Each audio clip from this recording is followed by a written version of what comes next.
Fine, yes, you got me, I haven't shaved. But some people are like, you should keep the beard growing. And other people are like, you look like a homeless person. And then I'm like, Andrea Pirlo has like the sweetest beard of all time. And other people are like, no, you need to shave so you look like a respectable human being. And then some people are like, you should talk about the Champions League draw right now, you should do it. I'm like, no, we're gonna do it next week. And then I'm gonna talk about the reaction to my predictions from before. And then people are like, no.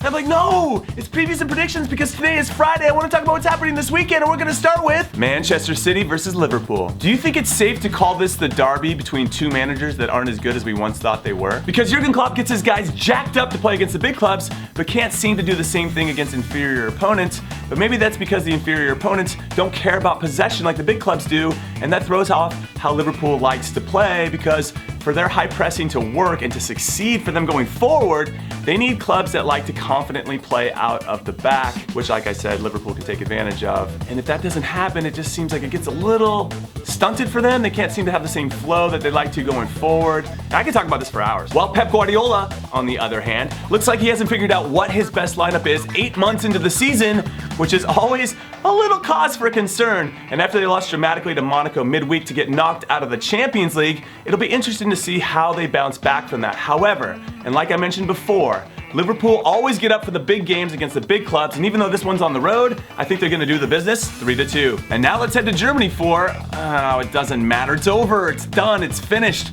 Bayern Munich is going to win the league, just like we all knew they would. So instead, let's go to Spain, where special La Liga correspondent Adrian from Rabona TV is going to break down the biggest games of the weekend, starting with Athletic Bilbao versus Real Madrid. Real have won 8 of 10 previous meetings. Ronaldo averages over a goal per game versus Bilbao, but Bilbao have only lost once at home despite problems with scoring.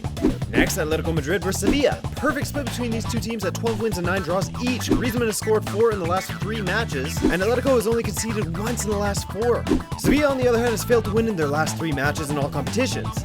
And finally, Barca versus Valencia. Barca lost their last match against La Coruña, but have only conceded 9 goals in 13 home matches, and have won 6 of the last 10 matches versus Valencia, who have 3 wins and a -7 goal difference on the road this season. So yeah, sprinkle all these ingredients into a little La Liga paella, and what do you get? Well, you get Real winning 3-1, you get Atletico and Sevilla tying 1-1, and you get Barcelona laying destruction on Valencia 4-0. I hope that's to your taste. Okay, bye. And now let's talk some shop here in the United States and the Portland Timbers versus the Houston Dynamo. The Timbers finally won a league game on the road against the Galaxy last week, something they didn't do once all season, which is probably why they didn't make the playoffs. While the resurgent Dynamo have played 2 teams off of the field in their first 2 games, including reigning MLS Cup champions, the Seattle Sounders. So they're off to a pretty good start, and confidence does go a long way, and it gives you some momentum for the rest of the season. However, the Timbers and their fans do an incredible job of making their home stadium a fortress, so I don't see the Dynamo getting a point in this one, but they will fight until the bitter end comes, and Portland has 2 goals and they only have 1. And next up, we have Torino versus Inter Milan. And really, it's Andrea Belotti versus Mauro Icardi, who are the 2 top scorers in Serie A so far this season, even though Edin Dzeko's tied for second as well. But with these 2 guys in particular, I think they both could be making moves during the summer, though Icardi just talks about it a lot, especially after Inter fans threaten him, but I don't really think he wants to move. So let's just say that Belotti is going to go somewhere, and my guess is Barcelona. Though I'm not sure why he would want to go there, because he's not going to start. However, winning trophies is probably pretty cool, especially when the club you currently play on is always going to be in mid-table purgatory. Anyway, back to this game. Inter Milan is hot, Torino is not, so Inter's going to win 3-1. And now let's head to France for PSG versus Lyon. And really, it's Edinson Cavani versus Alexander Lacazette, who are the 2 top scorers in Ligue 1 so far this season. And I think both of these guys could be making a move during the summer, though let's be honest, Cavani is the #1 guy at PSG. I don't think they would let him go even if he wanted to go.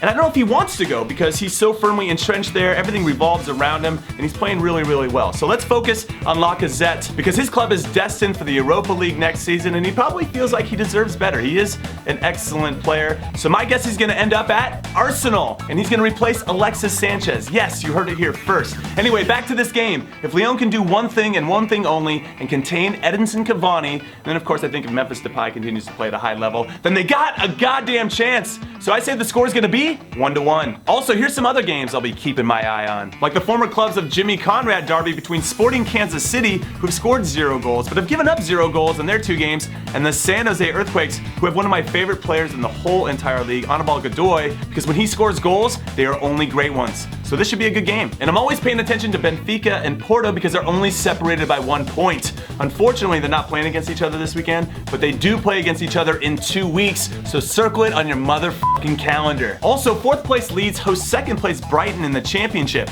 And even though 11 points separate these two clubs, Leeds needs all 3 points so they can remain relevant in the playoff hunt, while Brighton needs all 3 points to overtake my Newcastle, my beloved Newcastle, at the top of the table, so let's go Leeds. And finally, it's the Clásico Capitalino between Pumas and Club America. Now, Pumas, which was founded by students, is known as the team that belongs to the country's youth, while America, which is one of the biggest and richest clubs in Mexico, is owned by a giant corporation, Televisa, and tends to be supported by the country's elite. So I think you can already tell what is gonna happen here. So if you can, make time to watch this one. All right, that's it. That is all I got for now. Stay tuned for career modes and Champions League reaction and preview videos and so much more next week. Also, go subscribe to Adrian's channel, Rabona TV already. He's earned our respect. Later.